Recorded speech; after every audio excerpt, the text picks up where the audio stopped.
নমস্কাৰ বন্ধু বান্ধৱসকল আজি আপোনালোকৰ মাজলৈ পুনৰ এটা ভিডিঅ' লৈ আহিলোঁ। আজি ভিডিঅ'টো হৈছে মই মাজুলী গৈছিলোঁ। সকলোৱে চাগে গম পাইছে, মাজুলী যিহেতু মোৰ বাৰ অৰিজিনেল ঘৰ হয়, তাত ভাওনা সভা দিছিলে। ভাওনা সভা চাই ভাওনা সভাৰ পিছদিনাখনি ৰাতি যিহেতু সকলোৱে ক'লে যে মাংসটো ময়ে বনাব লাগে, মাংসটো বনালোঁ। সকলোৱে মিলি বনাইছোঁ, মই বনোৱা নাই। বাহঁতো আছে, মোৰ ভণ্টি আছে, বৰ্তাহঁত আছে, সকলোৱে মিলি বনালোঁ। ভাবিলোঁ ভিডিঅ'টো আপোনালোকৰ মাজতো শ্বেয়াৰ কৰোঁ, সেয়েহে ভিডিঅ'টো শ্বেয়াৰ কৰিলোঁ। আশা কৰিলোঁ সকলোৱে ভিডিঅ'টো চাই ভাল পাব। আহকচোন তেতিয়াহ'লে ভিডিঅ'টো ষ্টাৰ্ট কৰোঁ। আজি যিহেতু মাংসটো জুইত বনাইছোঁ, সঁচাকৈয়ে সকলোৱে মিলি জুলি কৰা কাম ভাল হয়।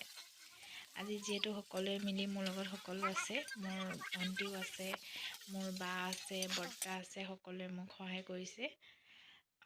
জুইত বনালোঁ যিহেতু ইমানেই ভাল লাগিলে, সকলোৱে মিলি বনাইছোঁ। আৰু সকলোৱে মিলি বনোৱাৰ কাৰণে মাংসকণ বহুত টেষ্টিও হৈছিলে। সকলোৱে কৈছে যে মাংসটো ভাল হৈছিলে বুলি। সেয়েহে ভাবিলোঁ ভিডিঅ'টো ৰাখি থৈছিলোঁ, আপোনালোকৰ মাজত শ্বেয়াৰ কৰি দিওঁ।